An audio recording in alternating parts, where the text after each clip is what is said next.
விகிதாச்சார அடிப்படையில் பாராளுமன்ற தொகுதிகள் மறுவரையறை செய்யப்படும் என்ற செய்தி கடந்த ஒரு ஆண்டுகளாகவே பேசப்பட்டு வருகிறது. இதனால் தமிழகத்தின் நாடாளுமன்ற தொகுதியின் எண்ணிக்கை 39 31 வரை குறைக்கப்படும் என்று அபாயம் இருப்பதாக அனைத்து கட்சிகளின் கூட்டத்தை கூட்ட முடிவு செய்துள்ளார் தமிழக முதலமைச்சர் மு க ஸ்டாலின். இந்நிலையில் சமீபத்தில் தமிழகம் வந்திருந்த மத்திய உள்துறை அமைச்சர் அமித்ஷா ஒரு தொகுதி கூட எந்த விதத்திலும் குறைக்கப்படாது என்று தெரிவித்திருந்தார். அது மட்டுமின்றி விகிதாச்சார அடிப்படையில் மறுவரையறை செய்யப்படும் என்றும் கூறியிருந்தார். புதிய நாடாளுமன்ற இருக்கைகள் 800 உறுப்பினர்களுக்கு மேல் உட்காரும் வகையில் அமைத்தது இந்த தொகுதி மறுவரையறையை முன்கூட்டியே திட்டமிட்டு செய்யப்படுவது போல் உள்ளது. தென் மாநிலங்களின் லோக்சபா உறுப்பினர்களின் எண்ணிக்கை குறைக்கப்படும் என விமர்சனங்கள் வந்து கொண்டிருக்கின்றன. கொரோனா காரணத்தால் மறுவரையறை செய்யப்படாத நிலையில் தற்போது மத்திய அரசு இதை கையில் எடுத்துள்ளது. இதனால் விரைவில் தொகுதிகள் மறுசீரமைக்கப்பட்டு அதிகரிக்கப்படும் என்று கருதப்படுகிறது. அப்படி பார்க்க போனால் இந்திரா காந்தி காலத்தில் கொண்டுவரப்பட்ட குடும்ப கட்டுப்பாடு திட்டத்தை முறையாக பயன்படுத்திய தமிழ்நாடு ஏன் பாதிக்கப்படுகிறது? சமீபத்தில் இது பற்றி கூறிய எம்பி ராசா அவர்கள் 1971 ஆண்டு அரசியல் சட்டத்தின்படி மறுசீரமைப்பு செய்ய வேண்டிய அவசியம் வந்தபோது அதற்காக நாடாளுமன்றத்தில் தனி சட்ட திருத்தம் இயற்றி தள்ளி வைத்தது. அப்போது இருந்த ஒன்றிய அரசு மக்கள் தொகை கட்டுப்பாடு திட்டத்தை ஊக்குவித்தது. குடும்ப கட்டுப்பாடு திட்டத்தை அமல்படுத்தியதன் காரணமாக வட மாநிலங்களுக்கும் தென் மாநிலங்களுக்கும் சமமற்ற நிலை நிலவுகின்றது. இதனை வட மாநிலங்கள் சரியாக கடைபிடிக்காமல் தொகுதி அதிகரிப்பதற்கு பயன்படுத்தி வருவதாக உள்ளது. இதனால் மாநிலங்களின் பிரதிநிதித்துவம் கேள்விக்குள்ளாகிறதா?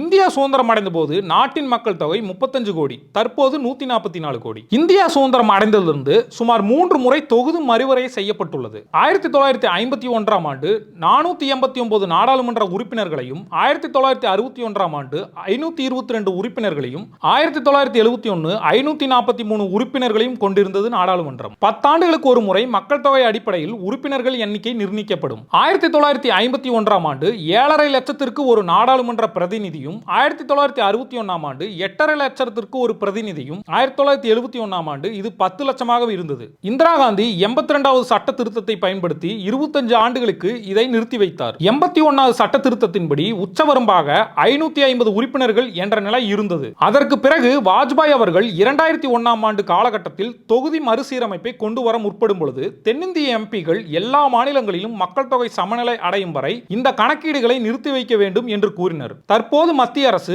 2029க்குள் மீண்டும் தொகுதி மறுவரையை கொண்டு வர திட்டமிட்டுள்ளது. இதனால் தமிழகத்திற்கும் தென் மாநிலத்திற்கும் என்ன ஆகும்? இதனை கொண்டு வர காரணமாக கூறப்படுவது ஒரு தொகுதியில் அதிகமாக மக்கள் தொகையை நிர்வகிக்க முடியாது, அவர்களின் குறையை தீர்க்க முடியாததோடு அரசால் கொண்டு வரும் நலத்திட்ட உதவிகளை அவர்களுக்கு சென்று சேராது என்றும் குறிப்பிடப்படுகிறது. சுதந்திரம் அடைந்த பிறகு உத்தரப்பிரதேசத்தில் 1951 ஆண்டு 6 கோடி மக்கள் தொகையையும் 2011 கணக்கீட்டின்படி 20 கோடியாகவும் உயர்ந்துள்ளது. அதேபோல் பீகாரில் 3 கோடியாக இருந்தது 2011 10 கோடியாகவும், மத்திய பிரதேசத்தில் 1951 3 கோடியாக இருந்த மக்கள் தொகை 2011 11 கோடியாகவும், தமிழகத்தில் 1951 3 கோடியாக இருந்த மக்கள் தொகை தற்போது 7 கோடியாக உள்ளது. வட மாநிலங்களை பார்க்கையில் தமிழகத்தில் மக்கள் தொகை உயர்வு மிக குறைவாகும். அதற்கு காரணம் 1976 ஆண்டு இந்திரா காந்தி கொண்டு வந்த குடும்ப கட்டுப்பாடு திட்டமாகும். இதனை தென் மாநிலங்கள் சரியாக பயன்படுத்தியது. தமிழ்நாடு இதனை சரியாக பயன்படுத்தியதுடன் 68,06,000 குடும்ப கட்டுப்பாடு சாதனைகளை பயன்படுத்தியதற்காக சிறந்த மாநில தேசிய விருதும் வழங்கப்பட்டது. தமிழ்நாட்டில் பெண்கள் கல்வி, சுகாதாரம், தனிப்பட்ட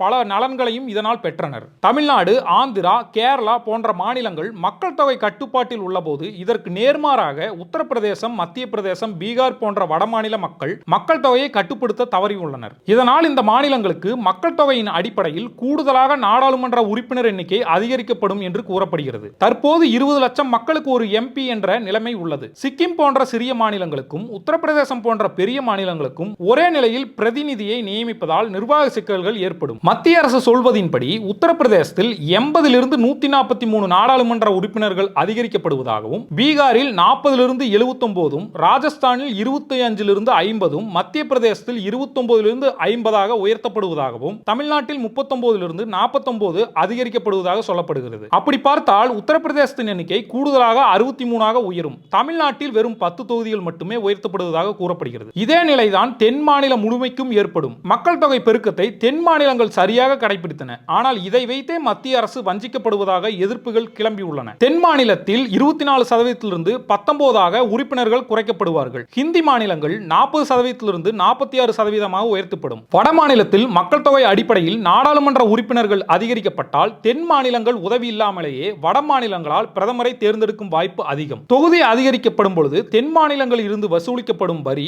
வட மாநிலத்திற்கு அதிகமாக பகிர்ந்து அளிக்கப்படும். கடந்த பட்ஜெட்டில் பீகாருக்கு அதிகமாக நிதி ஒதுக்கியது குறிப்பிடத்தக்கது. இதற்கு மக்கள் தொகையும் ஒரு காரணமாக கூறப்படுகிறது. லோக்சபா உறுப்பினர்கள் குறைக்கப்படுவதால் தங்கள் மாநில குறைகளை நாடாளுமன்றத்தில் பேச முடியாத நிலை ஏற்படும். அது மட்டுமின்றி ஏற்கனவே கொடுக்கும் நேரத்திற்கு மாநில பிரச்சனைகளை எடுத்து கூற முடியாத நிலை இங்கே இருக்கிறது. ஏதேனும் சட்ட மசோதா நாடாளுமன்றத்தில் கொண்டு வரும் பொழுது தென் மாநிலங்களின் கருத்தை கேட்காமலும் அதற்கு தேவைப்படாத சூழ்நிலையும் இங்கே உருவாகும். மத்திய அரசின் மக்கள் தொகை குறைப்பு என்ற திட்டத்தை சரியாக பயன்படுத்திய தென் மாநிலங்கள் இதற்கு தண்டிக்கப்படுவதாக கூறப்படுகிறது. கர்நாடக முதலமைச்சர் சித்தராமையா, தமிழக முதல்வர் மு.க. ஸ்டாலின் இதற்கு கடும் எதிர்ப்புகளை கூறியுள்ளனர். தேசிய கல்விக் கொள்கையால் ஏற்கனவே மத்திய அரசுக்கு எதிராக தமிழ்நாட்டில் பல போராட்டங்கள் நடந்து வந்த நிலையில் மத்திய அரசு இந்த பிரச்சனையை புதியதாக கிளப்பியுள்ளது.